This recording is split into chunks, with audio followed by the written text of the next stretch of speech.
We have been living the farm dream.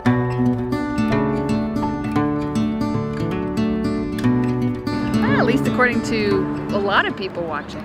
And now we're quitting it. And we're getting a lot of questions about that. And we're gonna talk about that in this video. Nailed it. Again? If you watch our channel, you probably have some sort of farm dream. And I think a lot of people look at what we have here, especially if they don't know all the details about our situation, and they think like, oh man, you guys have the dream, exactly what I want. You have a huge property and a nice big barn and livestock, and you're feeding your family off your land. Why would you ever leave that? Gentleman holds the electric fence for his wife to go through, just like that. Also, he turned it off so he wouldn't get shocked. Since we announced that we were moving to Alaska, we have been getting a ton of questions. And if you have some questions, we're actually gonna do an Ask Me Anything, an AMA soon about it. So leave them in the comments of this video and we'll get to your questions. But one that we've seen a few people ask, the Luke asked this question best, I think. We'll just read his question, which was, he says, I hope this doesn't come off as overly candid or direct, but here it goes. You're sort of living the dream already of so many would-be homesteaders. Access to generational land, the opportunity to work it, to preserve it for the next generation is a truly rare situation. Clearly you've made the decision to move, but how did you arrive there? The Luke, he's not being a jerk or overly candid. This is a solid question, and I see where he's coming from, because he tells us, he says, for reference, I've worked my off for 20 years to afford a 40-acre property for my wife and 2 kids. Congratulations to Luke. Working for 40 years to make that dream happen. Way to go, man. I love hearing that. I can hear your pride through the keyboard. It's really awesome when somebody can make it happen. We're living the dream. Why would we stop this? Why would we walk away from all this? The keys that Luke looks at, and he sees like a large amount of land that we can work. Self-sufficiency, we've been able to grow. Hey, we've been able to feed our family off this, all our meat and lots of other stuff, dairy, dairy, eggs. Other stuff. You know, gummy bears, farm fresh, organic gummy bears. Corn. And then this like generational wealth thing, right? Like idea of like preserving generational wealth. Yeah, something right? that was a lot more common 100 years ago when the wealth for people was because they were farming. Yeah. And they could pass that land on to the children to farm it more. Not such a thing anymore, so it's a lot less common to have families who have tracts of land who can pass it on to their children. To walk away from all this, you're crazy, right? I come from a long line of men in my family who have walked away from the farm dream. My grandfather, he grew up on a dairy farm in upstate New York. You know, he would wake up every day and he would go and milk the cows by hand before he went off to school. And then he would come home and he would work on the farm and then eat dinner and go back out and work on the farm. He spent all hours of the day that he wasn't at school working on the family dairy. And he hated it. And so when he was 17, which at the time, 17 was the age where you could join the Navy, he joined the Navy. He said it was a cakewalk compared to growing up on the dairy farm.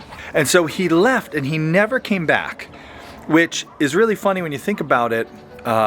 If he had stayed on that family dairy, if he had worked the family dairy farm, no doubt my dad would have grown up on the dairy farm and he would have known farm life. And if he had stayed, he would have owned that family dairy farm.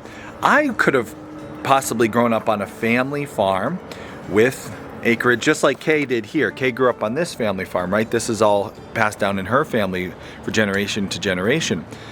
But my family, we walked away from that. My grandfather walked away, my dad didn't get that experience, and I did not grow up on a farm. Over our last 15 years of starting this homestead life, we've worked really hard to get to this place. We started off in a 3rd-story apartment wanting to be able to grow our own food. So the Luke and other people too in the comments are wondering, like, you know, this is in your family and you're leaving, and that affects us, it affects our children, right? Like this all, we could preserve this for the next generation, and so I like to think about my grandfather in this moment. I like to think about the fact that he left the family farm, and I could have already had started off in a farm. I didn't have to work this hard and this long to get to the position we're in today. Do I begrudge my grandfather for leaving the family farm and joining the Navy? No, not at all. Farm life wasn't for him. Watching animals get butchered and all that sort of thing was just really hard, and he didn't like the dairy work. He wound up going to the Navy, and then when he came home, he learned carpentry trade school, and he became a carpenter. I didn't get the chance to grow up on the family farm. That's long since been out of our family. But that's okay, because I realized my grandfather wasn't his job to live his life for his son or his grandson. It was his job to choose the best way, the way he wanted to provide for his family in the place he wanted to do that. And he actually taught my dad the carpentry trade. And funny enough, my dad became a really good carpenter. And then he deviated from the family path too. He pivoted in life and he became an excavator. He started working with heavy equipment. He remembers working with my grandfather and he didn't have any nice heavy equipment. Everything was manual and hard. So when my dad got a chance to get some equipment and do some excavation and septic systems, that sort of thing, he got into that, and that's what he did to provide for his family. My mom, myself, and my sister. And he taught that trade to me. And of course, as you know from watching, I have pivoted.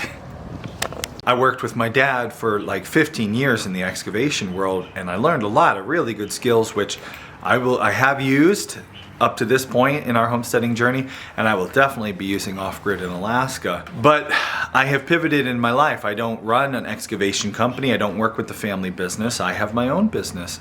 And we live in this world now where the cobbler's son, he doesn't become a cobbler necessarily. The cobbler's son, maybe he learns the art of making shoes and he understands shoes at a level none of his friends do. But nowadays, everybody has this opportunity to figure out what they like, what they're interested in, and take that and run with it. And I'm so fortunate that my dad, he encouraged me to do this.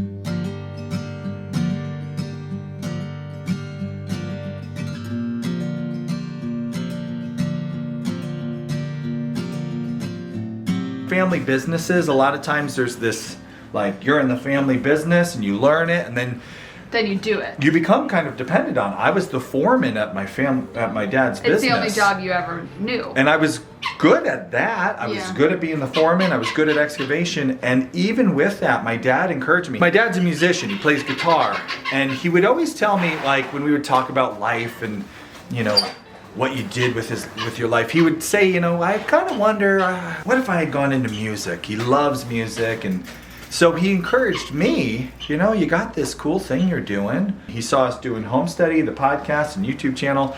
Why don't you try to do it? And if you need to come back, you're always welcome back. And that was, like, I think one of the best things he could have done for me is say, you're doing good with this, you love this, give it a shot. So the point of that is, just because this is a thing in your family doesn't mean you need to keep on doing it. Yeah. I was working in construction with my dad, but we had started with this like little homestead dream of ours of like, getting a place, buying our own property, and building an off-grid homestead.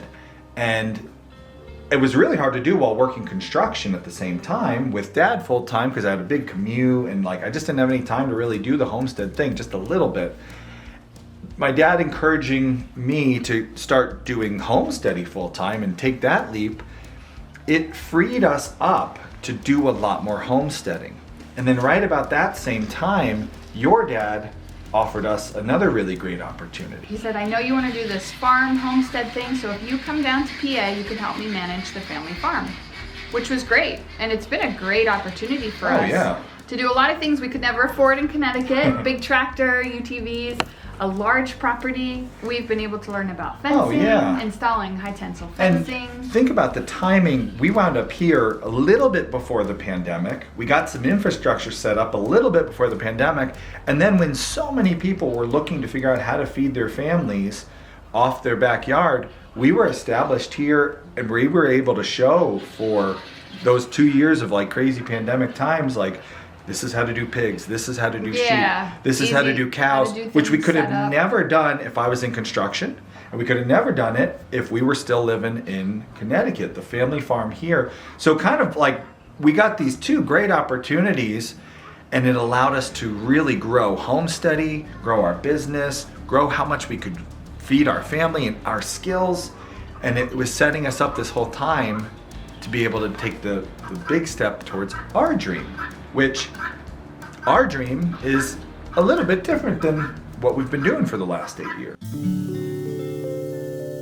When we started down this path of self-sufficiency and growing our own food and homesteading, I really wanted to be able to get us our own property.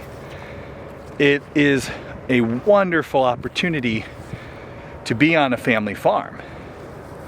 But being on a family farm is different than buying your own property for your family. The fact I wanted to... Managing something is different than owning it. Yes. And fortunately, again, a lot of my family members are still alive who own this property. And we hope they live a very long time. So for us to have our own property, which is something you really want. Oh, yeah. I think it's like the man thing is like, isn't to move on to his in-laws property and manage it, but it's to be able to buy your family a home. To own some woods, to own some forest, to own a piece of property that's ours.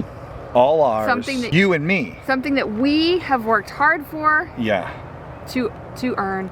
And I think Luke, or the Luke, I think the Luke would understand that, because what he said, that I've worked my butt off for 20 years to afford a 40-acre homestead property for my wife and 2 kids. You can hear how in that sentence he's proud. Yeah. And I have also worked my butt off. I say that a lot. I worked my butt off for the last 15 years of doing Homesteady and working and then coming here and learning and managing all this.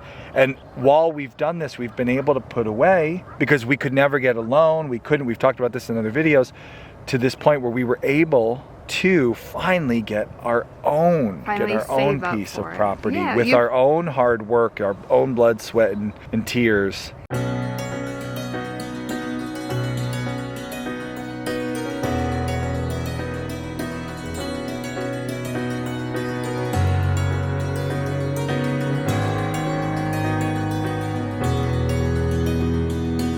And so one other part of Luke's question, he was wondering, Alaska, it seems like such a knee-jerk thing. I think for us, our end goal, from the moment we accepted this position, we knew this was someplace where we could rest and then leap. And save. Leap in another direction and rest save. And save and leap. So we didn't know where we were going to end up going from here. We thought maybe Sunny Mountain. And then a little seed was planted from an interview Austin did 3 years ago. Because of Sunny Mountain, we were trying to figure out, what are we going to build at Sunny Mountain? What kind of home, what kind of building? And we had looked into tiny cabins and tiny homes and shelves and barn dominiums. That fateful day where we got a yurt interview. So in today's episode, we are going to dive into the subject of yurts. We have Paul. I'm happy to dig into it. I know more about yurts than I thought I ever would. So. He's going to help us learn what you arranged the yurt interview. I'm always the one to blame. There's a company in Alaska who makes yurts. We interviewed Paul about yurts, and while we were chit-chatting, I was asking him questions. You know, where you're from, Paul? Tell me a little bit about how you got into, How'd you get into yurts, Paul? Well, it actually is because of the town that I lived in for about the last 5 years. That's Homer, Alaska. It's a great little sea town at the end of the road in Alaska.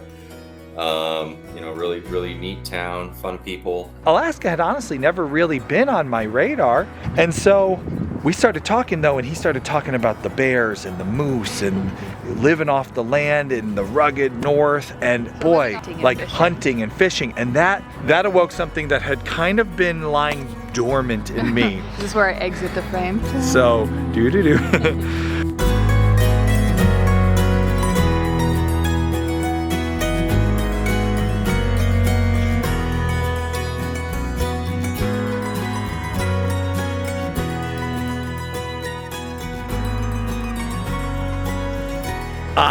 When we started Homesteady, if you're a longtime Homesteady, and I know some of you are still out there, the very first episodes of Homesteady were about farming, homesteading, but they were also about hunting and fishing.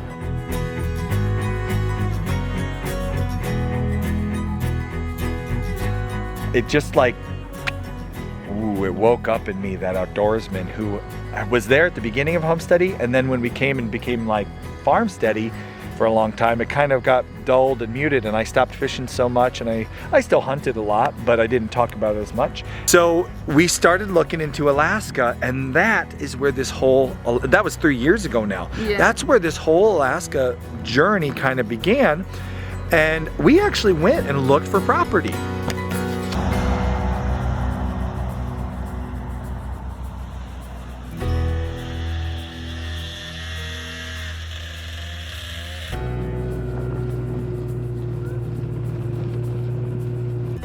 Okay, can you believe it? The road is a little bit of a dirt road, but it's only been this way for a couple minutes. Most of the road in here was paved and maintained really nice.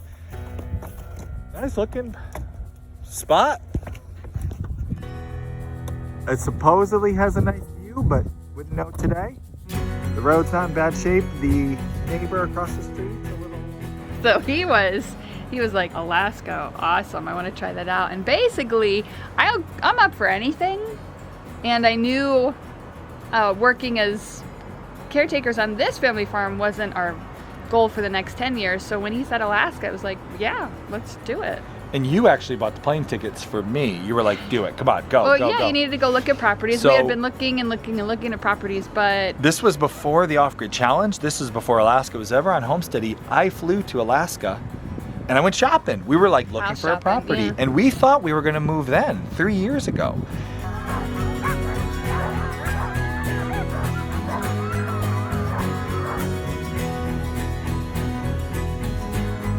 I have to show,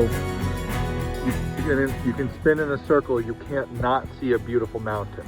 Okay, so spinning in a circle, you cannot not see a beautiful mountain. They are all around us, everywhere we look. All right, this is a driveway on the property. The one road, you can see the banks is over there. This kind of cuts through, there's like a crossroads here. We probably wind up putting a house somewhere here.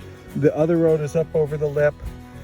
And what happened was what always happens with us. We couldn't arrange the financing where we could buy our own property in Alaska. What always happens with us. We couldn't do Pretty it. much. We had some money for a deposit, but we just couldn't get it financed. Yeah. And so I left Alaska. We were really bummed. And that's kind of where the Off-Grid Challenge came from, because we made some friends and some connections. We still wanted to go see Alaska. He had been there and he said, you guys have to go. Yeah, He we wanted got to bring do all of us this. there. So we all went out for that summer, you know all that stuff.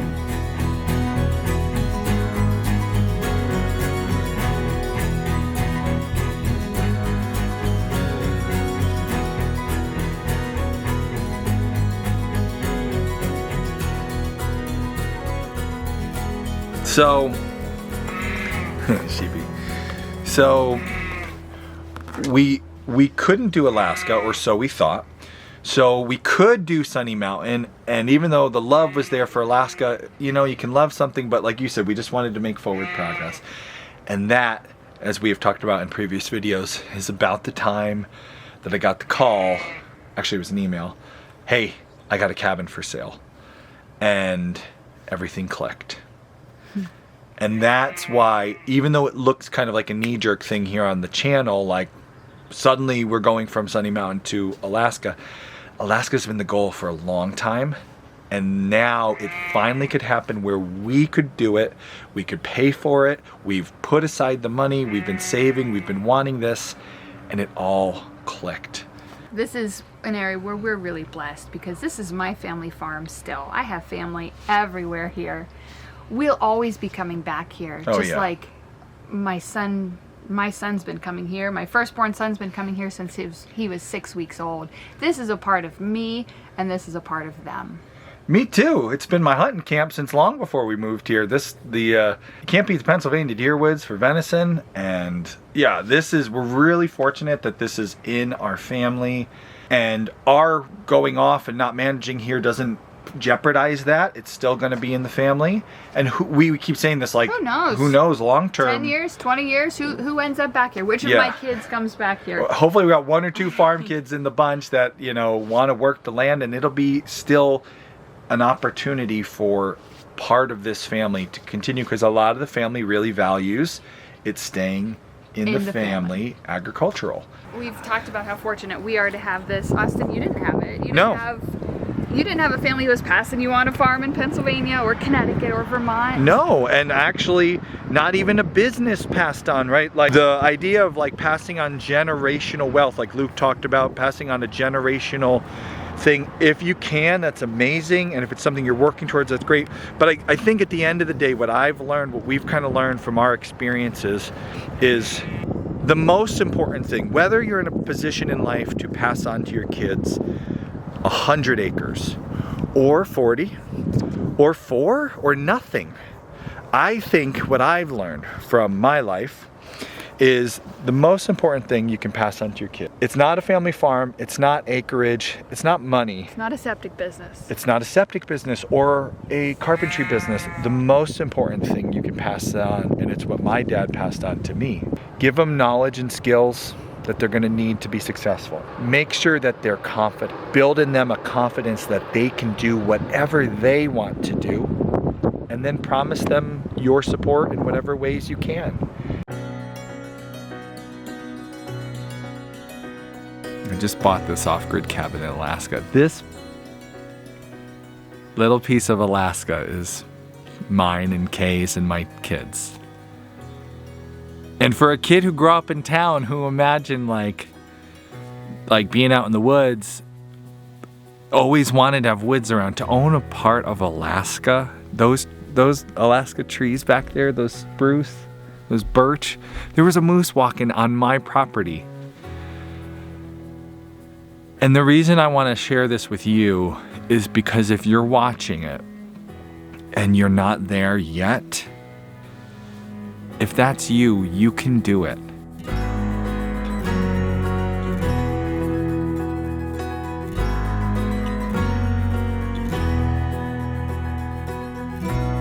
If you have questions like the Luke did and you want us to answer them, we're gonna soon do an Ask Us Anything about our Alaska homestead endeavor. So comment here and put the hashtag Ask Homesteady if you really want us to make sure we find it. And ask your questions about our upcoming Alaska adventure, and we'll answer in a future video. We're going to do an Ask Us Anything. We'll answer all kinds of questions.